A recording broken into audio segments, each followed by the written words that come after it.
Okay, we're on our next project now. So we're doing some ironhead work here. These are some stroker 1000cc stuff. So these are 74 cubes now, which would be 1200 for you metric guys. So someone did a pretty low quality conversion here to a stroker piston. So you have to lower the oil hole in here because the ring comes down too deep. So they cut it out, put a brass tube in there, and they got up into the gasket surface pretty heavy here, so it's going to be hard to seal.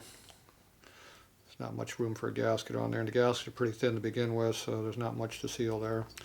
So this needs to be filled up with some JB weld in here, most likely, to seal that better. Anyway, we're going to hone these out. The customer had these fitted with some new pistons, but they put stock Sportster pistons in there instead of stroker pistons. So the motor didn't turn over very well. That extra ½ inch of pop-up kind of hits the head a little bit, and it goes boom. Motor don't turn over. Alright, so we're going to put some 60 over pistons. He's 50 over now, but it's kind of a loose 50, or these are kind of small 60s, one or two. There's not much material to hone out, to bore, so I'm just going to hone it to size. So these are the Ford stroker pistons here. Usually these are fitted in here, but it's not moving. I have to work on that a little bit.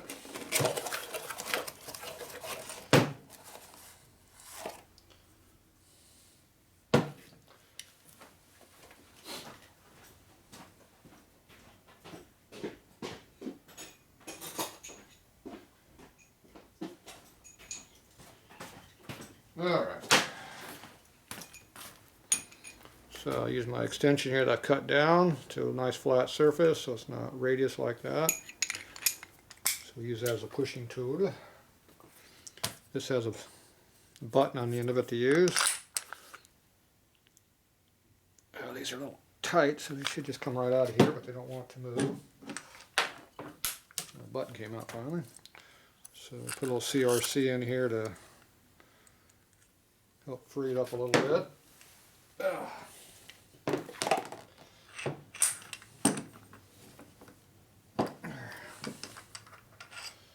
Move a little bit. There it goes.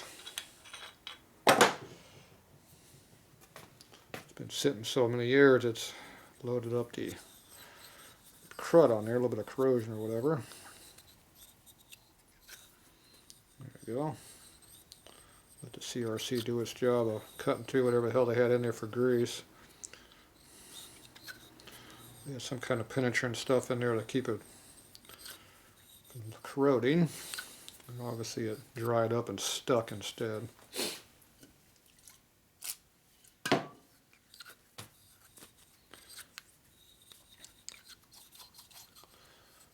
just got to work it in a little bit.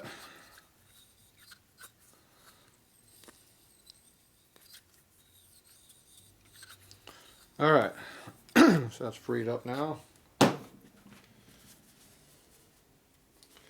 Cosmetically it's got some issues, but mechanically there's nothing wrong with it. Excuse me. So these use buttons here to support it, like that. So that keeps the wrist pin from hitting the side of the cylinder bore. This also supports the lower ring. See how the ring goes into the wrist pin bore.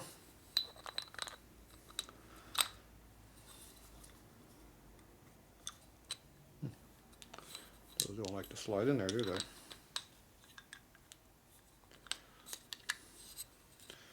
So when you install these, you go in there like this, and the oil ring will be supported by the button here.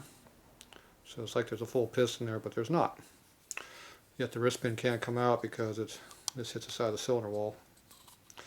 They make these in every 20 thou or 30 thou. They have another one, I forget what it is. There's 2 or 3 different ones they make for all the bore sizes. But anyway, that's how they work. So you gotta make sure you have them in there. Okay, this one here has the same issues here.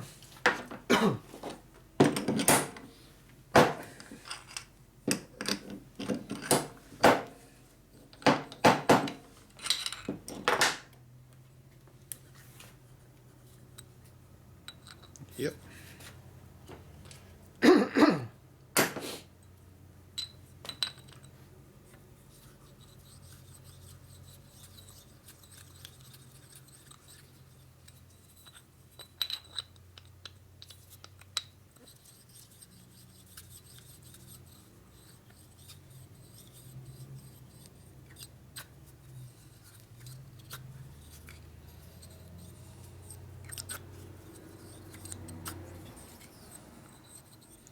A little tight now, but it goes in fairly easy, so it'll wear itself in pretty good once it starts running.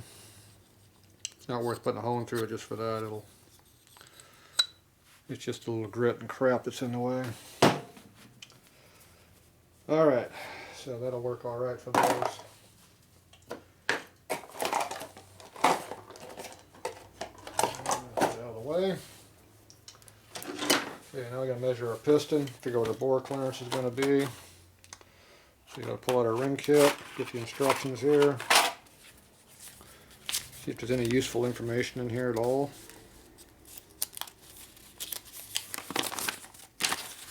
Good, they have a piston clearance chart here. They don't give you this information anymore.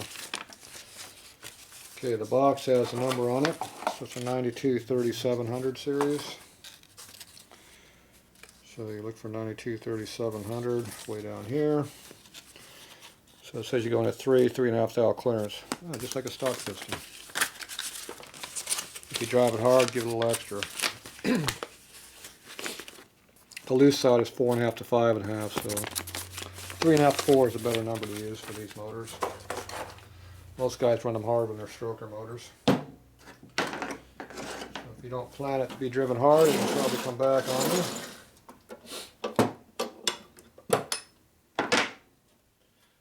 So that means you might as well make it work out of the box. It's not going to work. Use the old style mic. Okay, so we're going to measure the skirt diameter here, see what we got.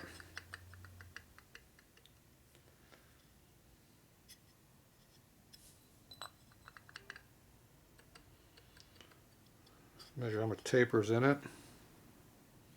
See how you hold it, it lets it fall out like that. So it's about 20.5. The other way to do it is you measure it just below the surface of the skirt here. The camera's too low, too high. So you can measure it just below the top of the piston here if you want. That's one way of measuring things. Or you measure right at the very tip where it falls out. So, depends on how you want to measure things. So 20.5. 20 being what's the number on the side of the mic here. And being nice precision made pistons, this one's smaller.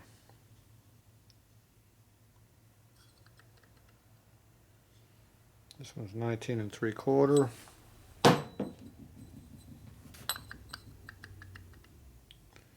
This one's 20 1/4. Half a thou difference. Figures. So there is no front or rear on these. But this is the big one, so I put a B on it. This is the small one, so you put an S on it. Figure out which one goes where later. Okay, so this is the big one. So that's, depending on where you measure at, 20 1/4, 20.5. This one could be 20. Could be 19 if you go down a little bit lower. Depends on what you want to measure at. So we want 3.5, 4. I'm going to give it 4 thou clearance because we don't know what it's going to be. I'm going to use the smaller of the two numbers, so it's actually 3 3/4. Depending on where you measure at, of course. Your call on that. Okay, and then we got a big piston and a small piston. So you got to add in a half a thou difference. And the more you handle this stuff, the more it changes your numbers.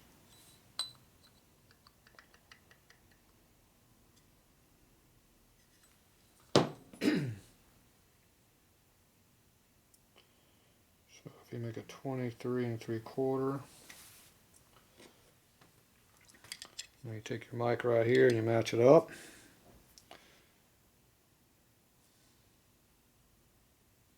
We'll see how close these match to each other. They're not.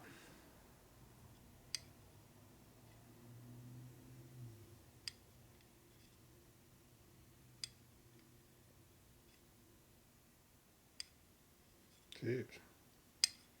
Not even close.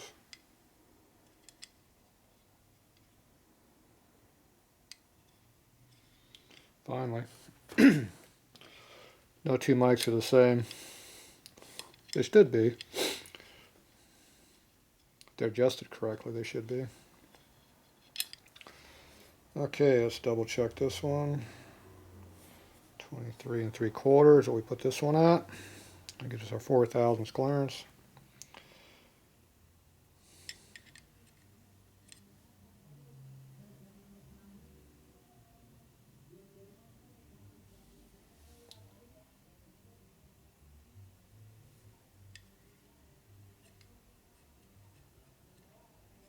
Okay, it has light drag on this one.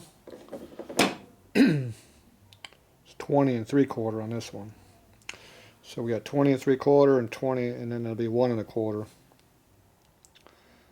So basically we're 3/4 of a thou here, and be 1 1/4.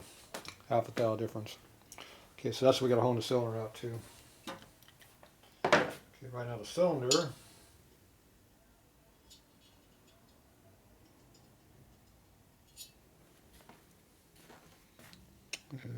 is 7 thou less than that. So you got 7 thou to hone out. Damn. Alright, so we're going to hone these cylinders out. So to do that, we're going to use some coarse stones, and we'll switch over some finer stones as we go.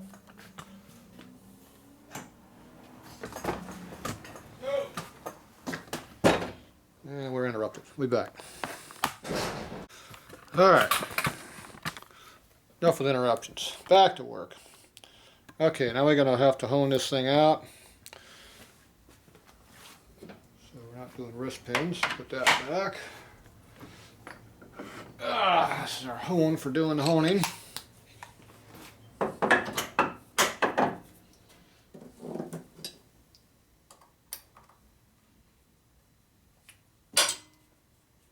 Some guys say they can't do this stuff at home. Yeah, you can. You just have to buy the equipment.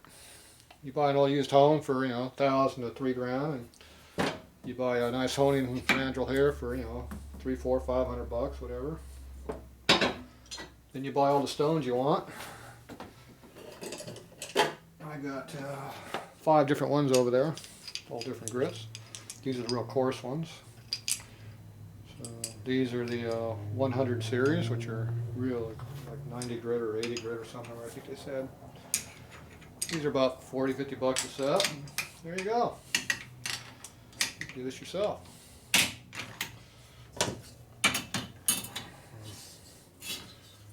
So you have to spend a couple $100 to get something honed out. You spend a couple grand for tooling machine, or 15 if you're cheap, if you can find it.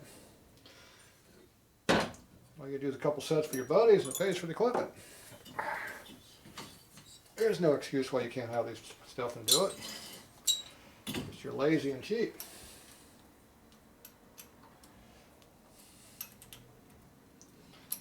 There you go.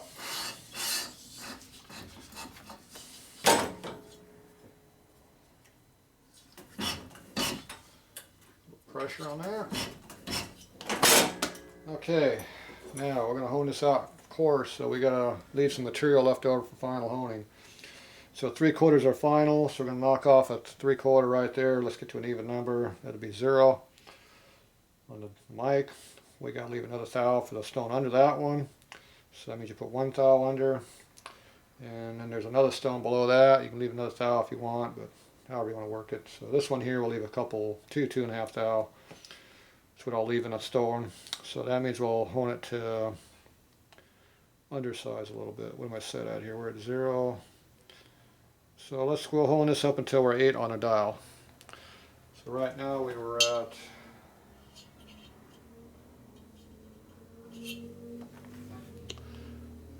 looks like we're down here 2 under. So that's 5,000. We gotta hold out 5 thousandths. Alright. So we knock out 5,000.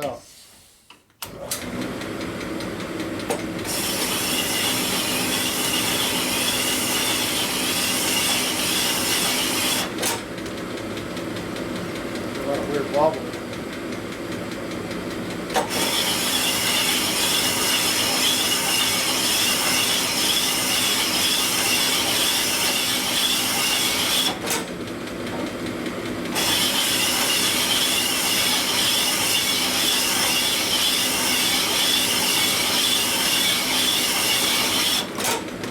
Cylinder pressure back off. You hear the machine laboring down. It's not just me laboring down either, it's the machine.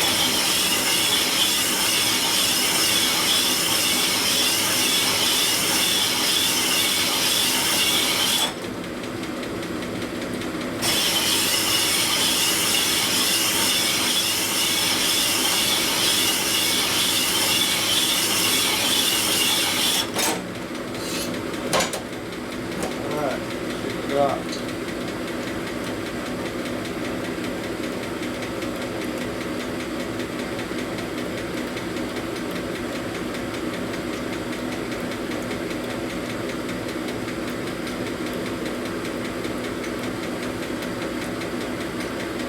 Put out about a couple thousand now. This edge is pretty sharp here. Some people say they can't hear me talking. I can talk more quieter if you want. There you go. Better hold. So we take our deburring tool and deburr the cylinder a little bit.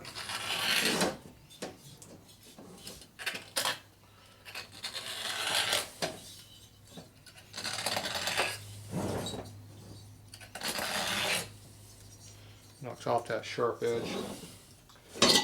Sharp edge is bad.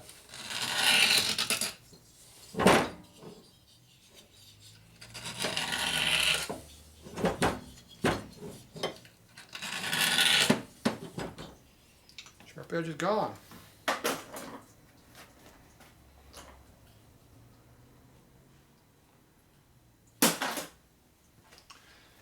All right.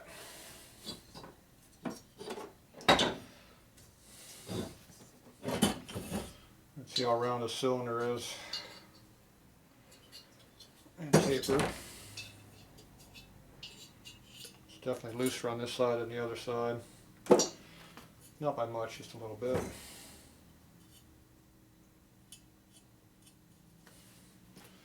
Put that over the oil over there to cool it. Everything has to be at room temperature to be accurate.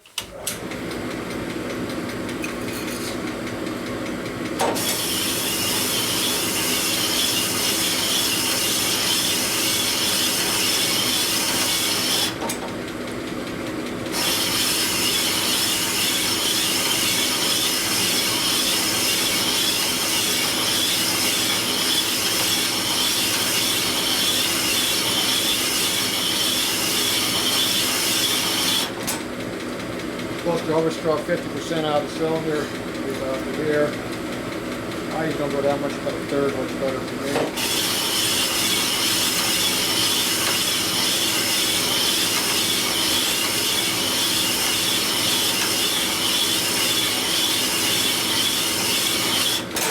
Honing speed, stroking is a different process, so you got to pay attention to that too.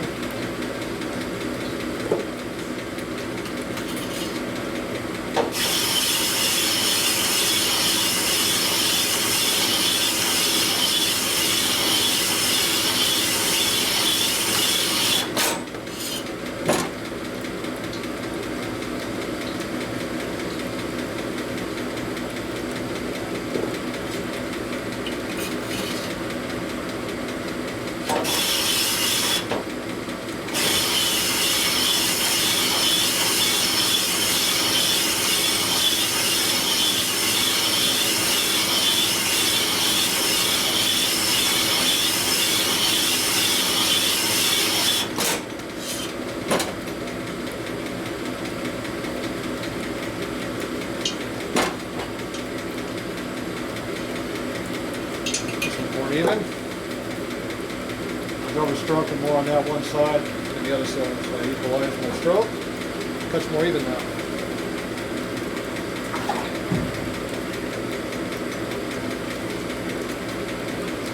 Right now they're both equal size.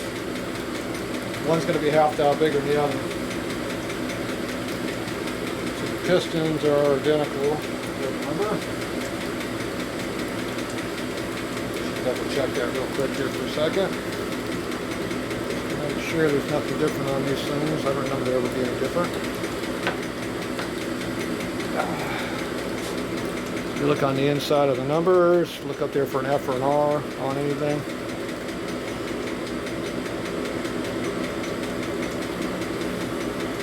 There's a number up there.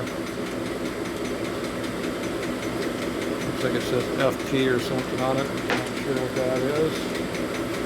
This one's saying RP. This one says FP also, or FD, so it makes no difference. This is identical, like I thought. Doesn't hurt to double check though.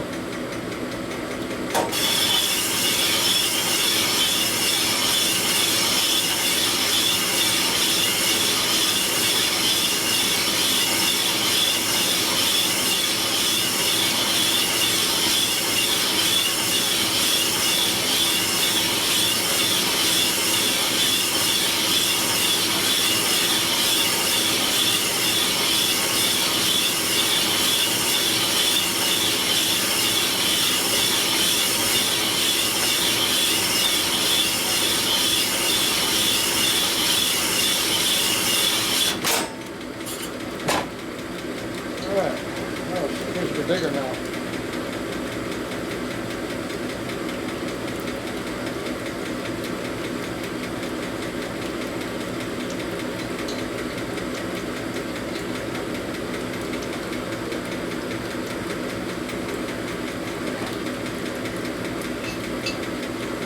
A little bit looser on this side. So that was a little over a towel, I just found it out. Comes out slow.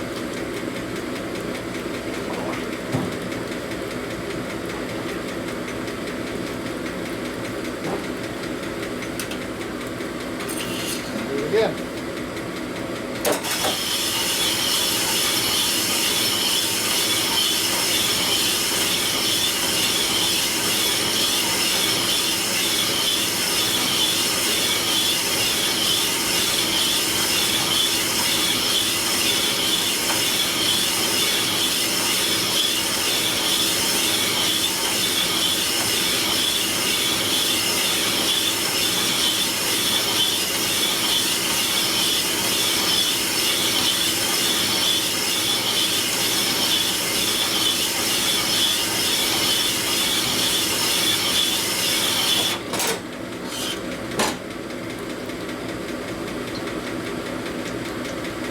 Same size. Where's you out a little bit? Okay, we're at 21.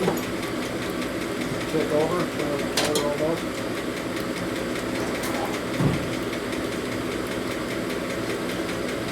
Two more tile to go.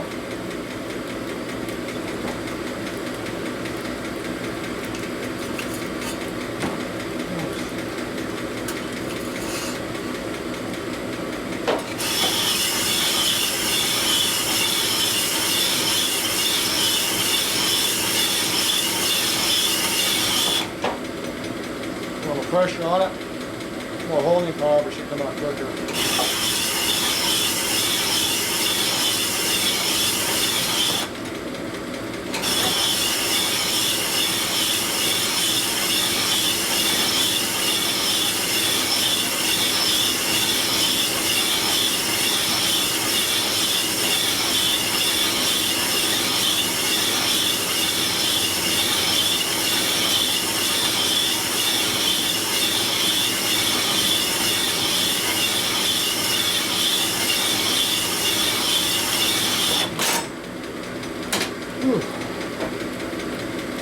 Starts to jerk like that, you dig it in. The next pour out around. Trying to keep from doing that. Cowl up. Bigger than that.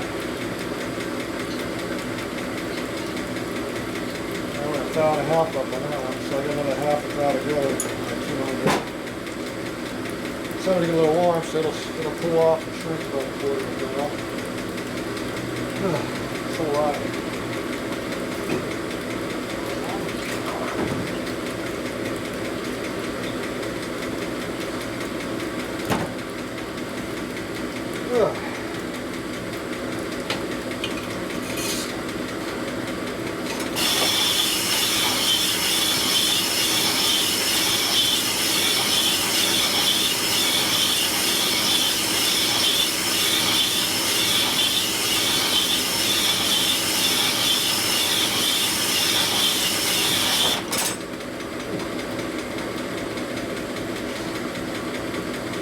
Hold a different spot.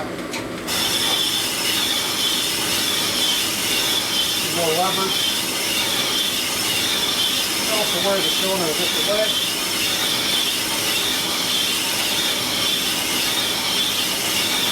See if they'll stop this machine.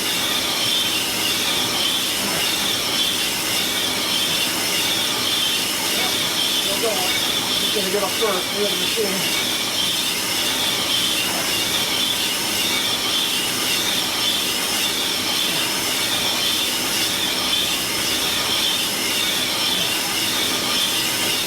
Okay, I'm going to do it first. I'll do some holding there. Whew. Yeah, I got more that time.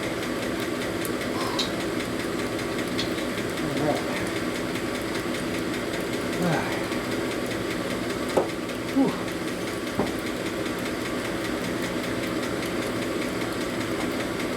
About to wear you out.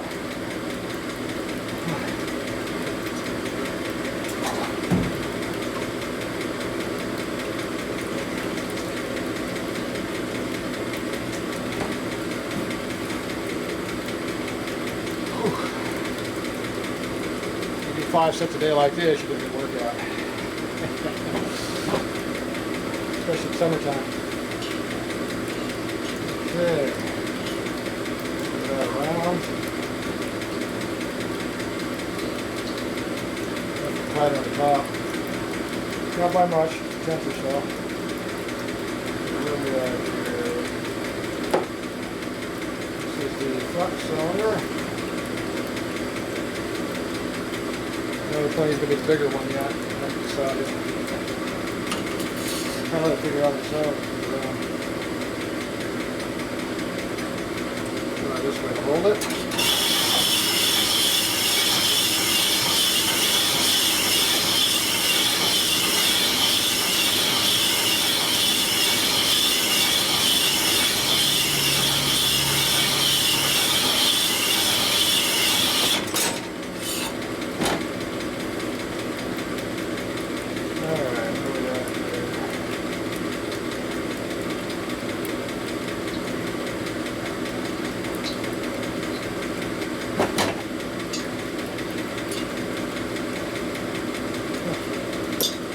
It was real bad, you know, I was trying to get rid of it.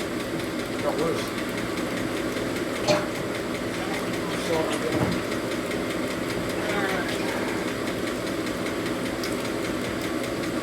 these real coarse stones don't like it that straight either.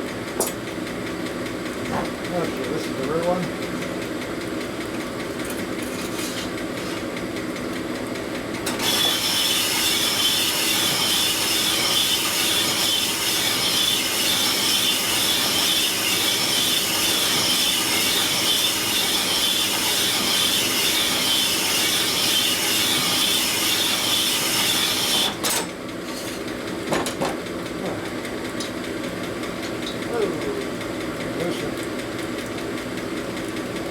Light didn't shine.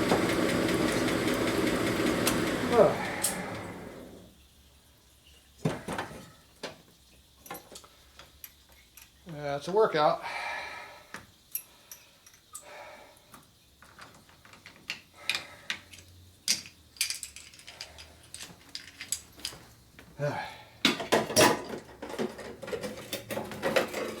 There, we're going to change it to our 200 stone. Or 300 stone, 300 stone. See, it has 300 written on it in the middle there, above my finger. They don't make these anymore.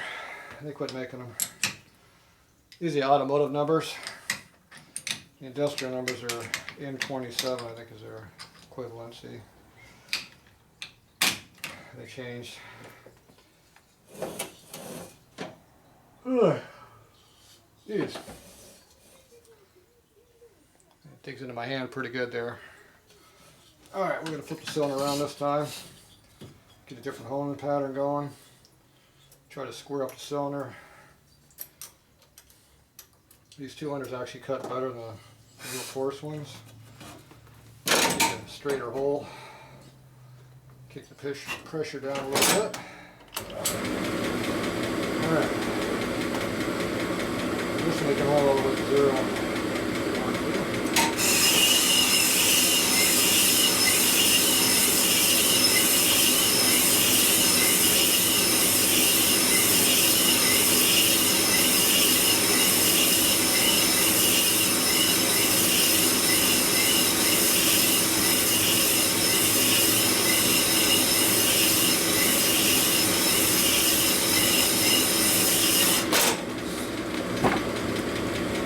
The difference in the honing force. That's called taper.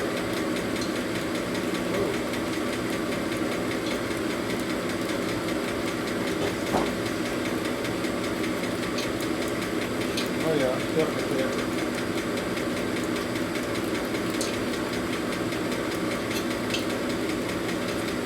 I cut out that tooth out real quick, but it's definitely got taper. So this might wind up being the bigger one if it's got tape on it.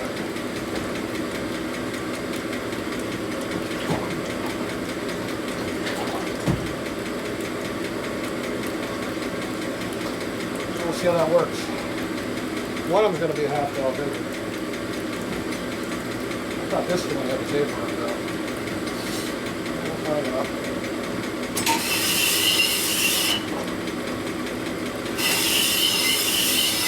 Oh yeah, definitely have tape in this one.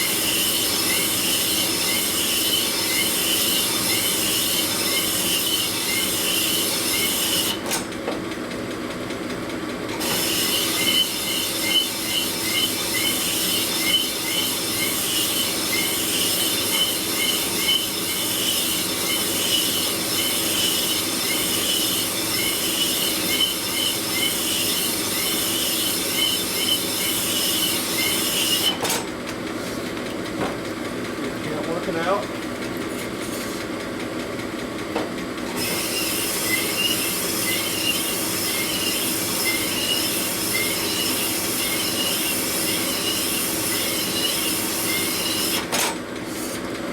Feels pretty even.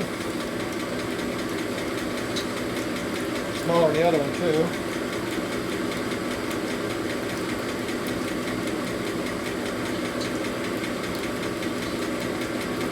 Quite a bit smaller. I think it's going to be the small one.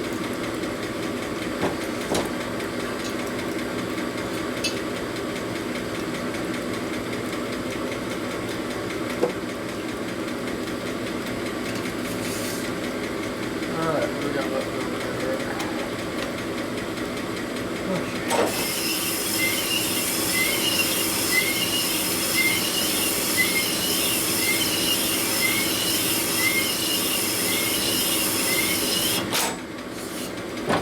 Flip it over and go the other direction. It helps keep the taper out.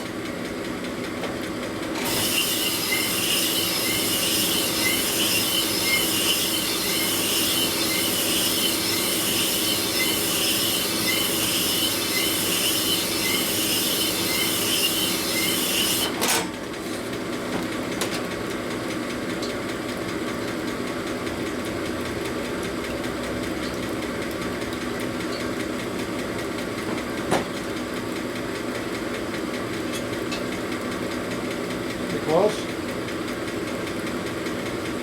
Check the middle of the bore. Feels good too.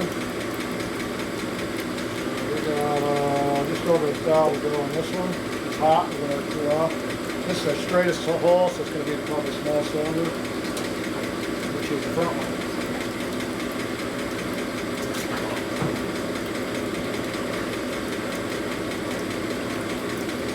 Get the rear one, the bigger one.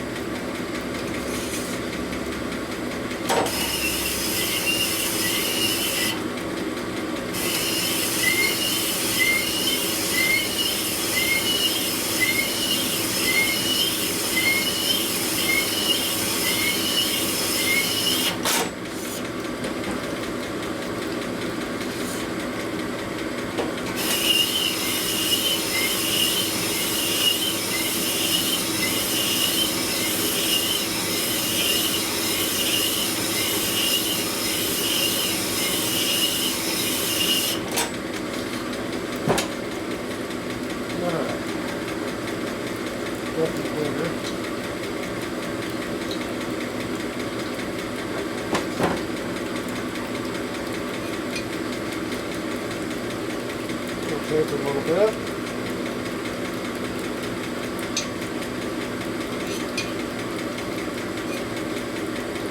About a quarter of it down. I'm going to work on that a little bit more. We'll hone more on this side than that side and get that out.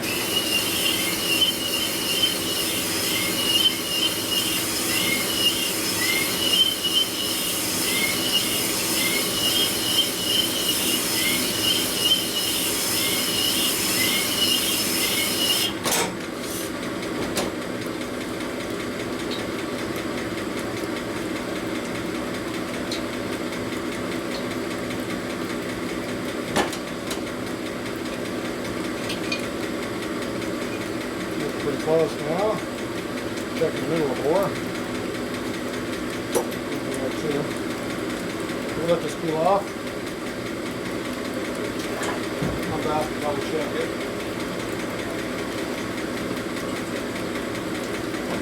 Alright.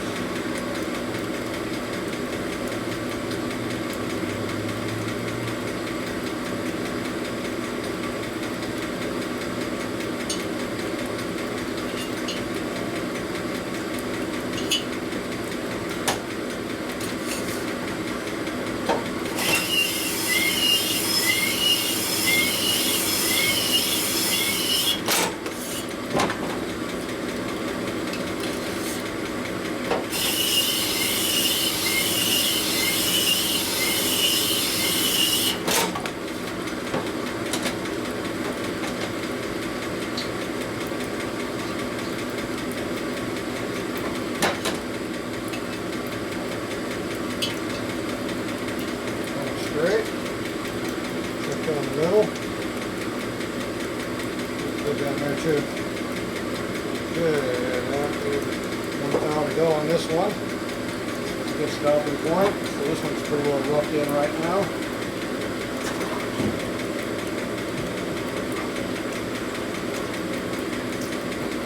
Over there we got a 5-gallon bucket of oil. About 4 gallons now. That cools the cylinder down to room temperature. Now that oil I keep putting in is warming up slowly to keep sucking heat out. I have 2 more buckets of the cold I use for the final, so it cools it down to room temperature all the way. They're not at room. The temperature are different, you have different numbers. It's not changing it quite a bit. Everything has to be at the same temperature to be accurate.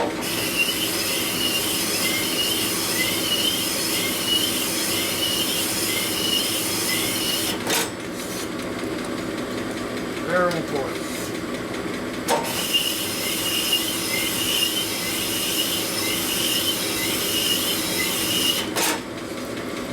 Okay.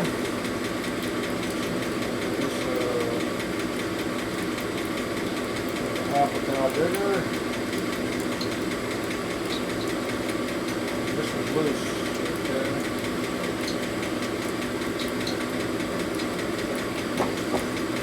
Too much out of the roughing cycle. Feels fairly even though. Okay, so this is a little bigger than it should be right now. And where are we at here? Yeah. So So we only have about a half a thou to go on this one. That's a little bit closer than I wanted to be for going to your final home, but it's okay, but it's close. It's straight though, that's important.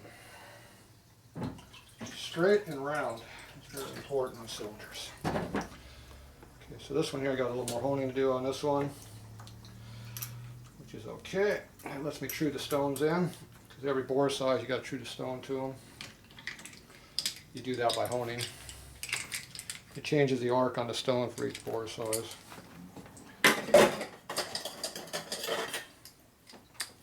And these stones here, anything from 3 5/8 inches down to 2 3/4 is what these get used for. So you get a large variance of arcs on these things.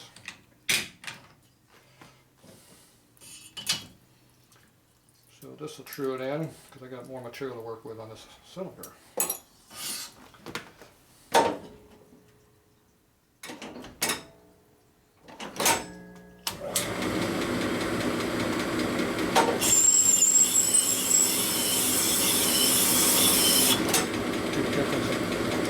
Cutting breaks the stone pretty quickly. I'm going to start watching my crosshatch pattern. This one's almost 90 degrees because it's stroking too fast. Let's see what my speed goes.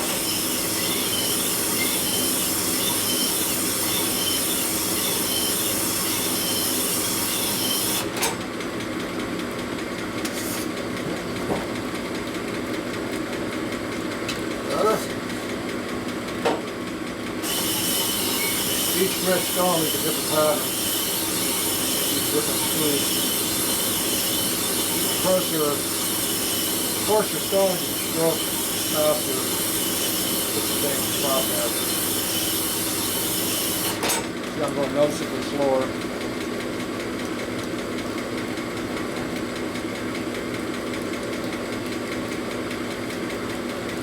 So here's the crosshatch we're going for right now. See what it is. 90 degrees over this way, you want to be more like about here. High RPM down here, this is normal.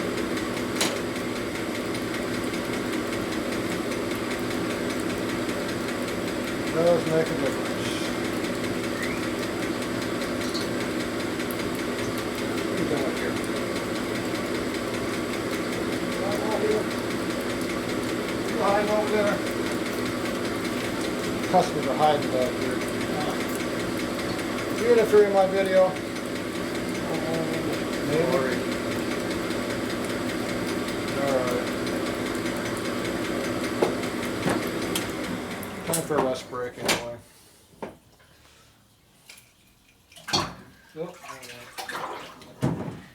Kid, I had a problem with antenna, radio antenna. I don't know anything about no radios.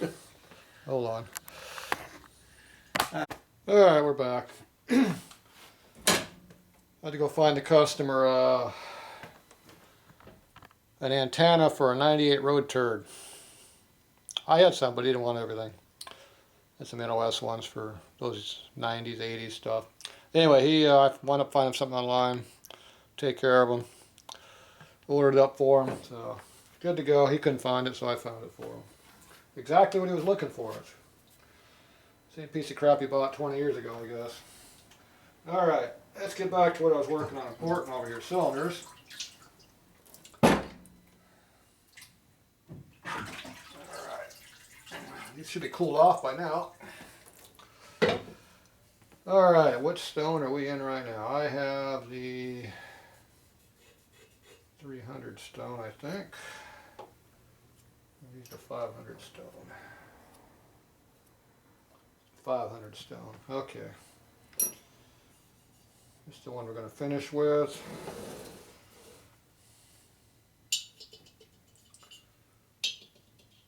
Okay, this is the small one over here.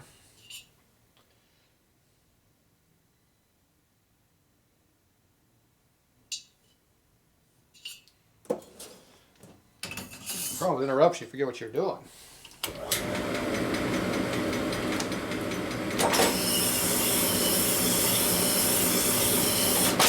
Honing speed.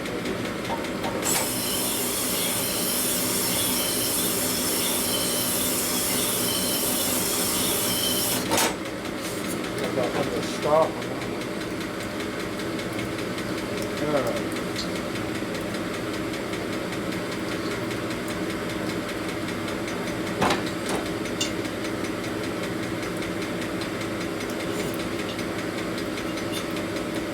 It's actually slightly tighter on the bottom.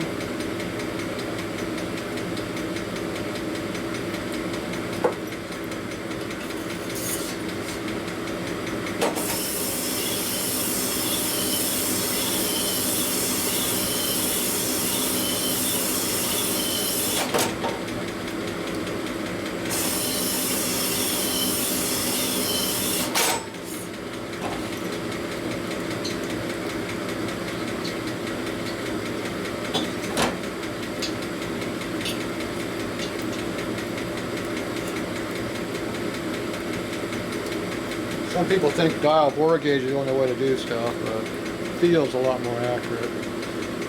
Okay, so we got this set up where we want to be. About 3/4. Oh, moving on this slightly. Right there.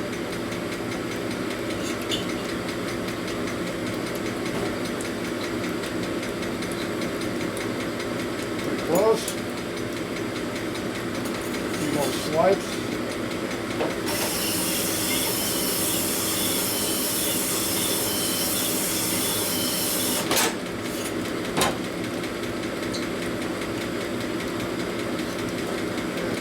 Cool it off.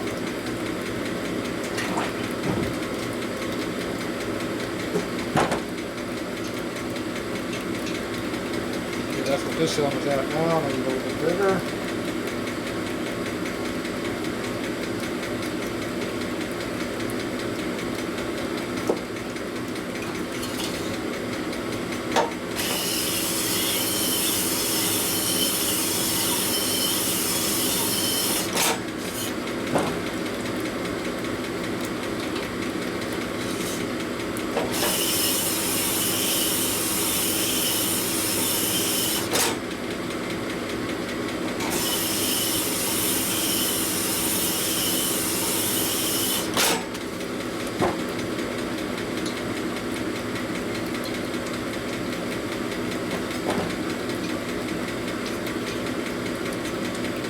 Straight. All the way through it's the same. Good. Quarter over. Good.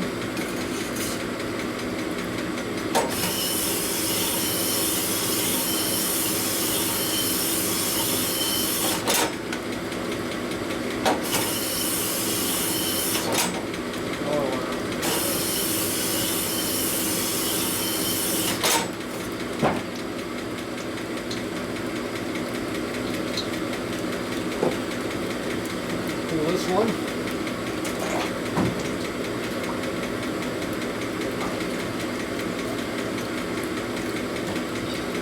Okay, center mic for the smaller size.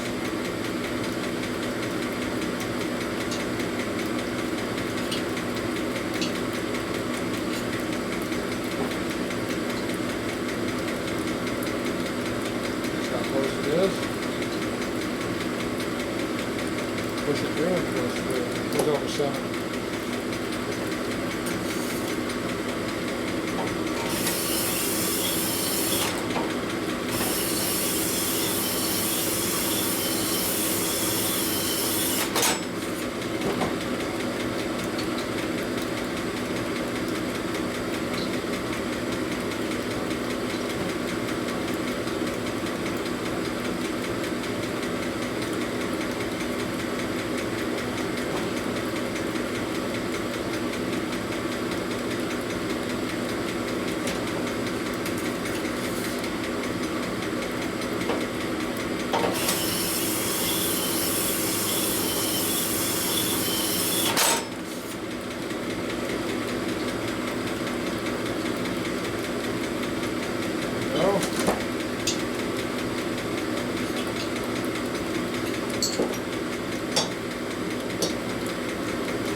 spot helps.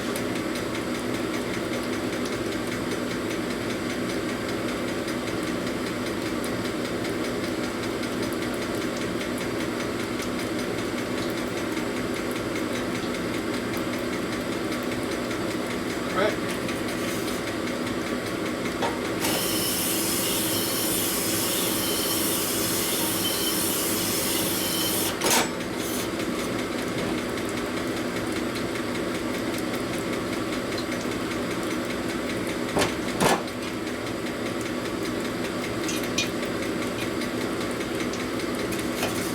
More.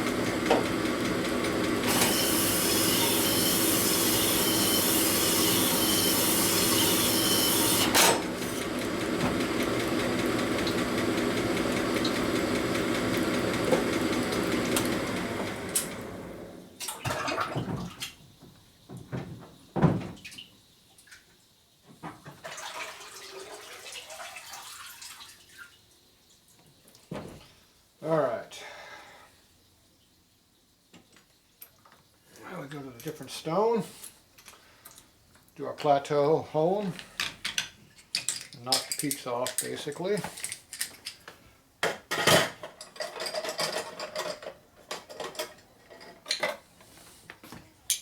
Usually on these old motors, I use a real fine finish on those, especially on the stroker motors.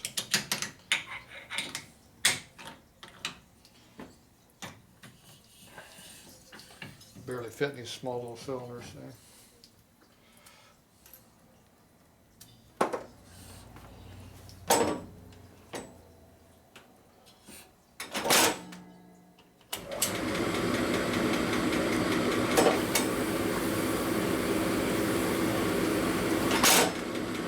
All it takes.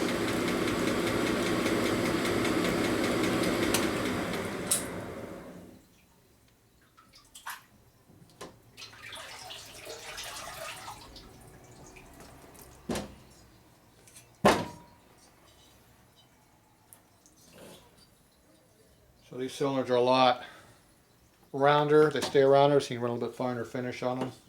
Still get the same sealing as the crappy ass Evo twin cam stuff.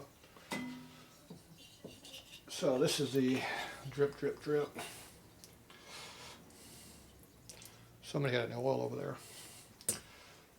All right, so this is the before plateaued. Hear it? Pretty rough. Okay, this is after plateau. Nice and smooth. See the difference? So it's still in there, it just knocks off the edge. You can definitely feel the difference. It's like half the effort to move your thumb up and down the cylinder, which frees up the horsepower. It's like having the motor broken in before you start.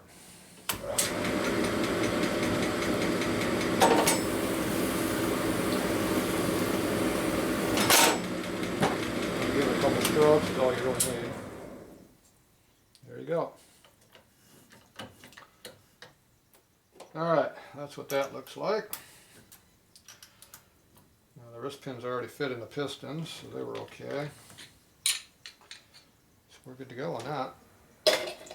Okay, I'll get this stuff cleaned up. I'll come back and show you what it looks like. Alright.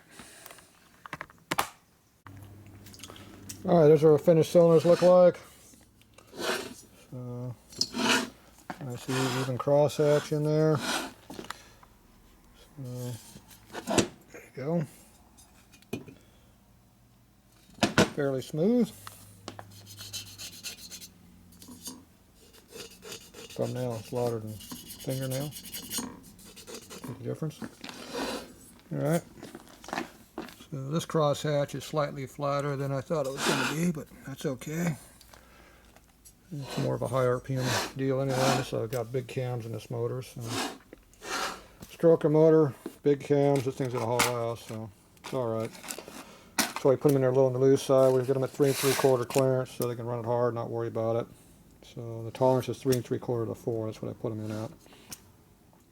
So anyway, that's what they look like when they're all done. So they got to be all cleaned up, good to go. The ring-in gap should be plenty because we're running them a little bit looser with the their tight number was. They were 2.5 to 3. That's stupid because 3.5 on a cast piston is stock. Why would you run tighter on a forged piston?